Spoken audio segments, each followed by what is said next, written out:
חיסלנו את עלי לריג'אני. עלי לריג'אני זה הבוס של משמרות המהפכה, שזה חבורת הגנגסטרים שמנהלת בפועל את איראן. אנחנו חיסלנו לצידו גם את מפקד הבסיס, זה העוזרים של הגנגסטרים, שהם מפיצים טרור ברחובות טהרן וערים אחרות של איראן נגד האוכלוסייה. גם שם אנחנו פועלים מהאוויר עם מטוסים של חיל האוויר, עם כטב"מים, וגם שם פועלים. אנחנו מערערים את המשטר הזה, בתקווה לתת לעם האיראני הזדמנות לסלק אותו. זה לא יקרה בפעם אחת, זה לא יקרה בקלות, אבל אם נתמיד בזה, אנחנו ניתן להם הזדמנות שהם יוכלו לקחת את גורלם בידיהם. במקביל אנחנו עוזרים לידידינו האמריקנים במפרץ. אני שוחחתי ארוכות עם הנשיא טראמפ אתמול בנושא הזה. יש שיתוף פעולה בין חילות האוויר וחילות הים שלנו, ביני לבין הנשיא טראמפ ואנשיו. אנחנו נעזור גם בהתקפות עקיפות שמייצרות לחץ אדיר על המשטר האיראני, וגם בפעולות ישירות. יש עוד הרבה הפתעות, בתחבולות נעשה מלחמה. אנחנו לא נחשוף את כל התחבולות כאן, אבל אמרתי לכם, רבות המה.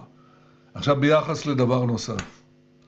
הדבר החשוב ביותר לנצח במלחמה זה מה שנקרא בלעז tenacity, ובעברית נחישות. נחישות, נחישות, נחישות.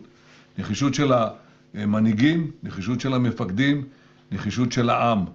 אנחנו נחושים לנצח ואנחנו נשיג את הדברים האלה. אני מבקש מכם פשוט להתעלם מערוצי הדכדוך.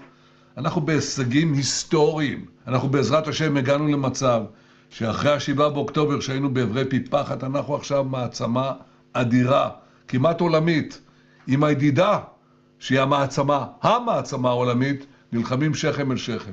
זה כבר הישג אדיר מול כל האיומים שיבואו עלינו. לאיזה מדינה עוד יש את היכולות הללו? כולן מותקפות כאן. למי יש את העוצמות האלה שלנו? של הבריתות, של צה"ל, של חיל האוויר ושל עם חזק. אז יישארו חזקים. ואני רוצה להגיד לכם, אנחנו גם נעזור לכם. כל מה שקשור בפיצויים, הנחיתי להציג לכם את המתווה וגם להגדיל את המתווה, גם לעזור לצפון וגם לעזור לכל מי שצריך, כפי שעשינו כבר בעבר בעמק לביא, כפי שעשינו קודם לכן בקורונה, נעשה את זה ביתר שאת הפעם.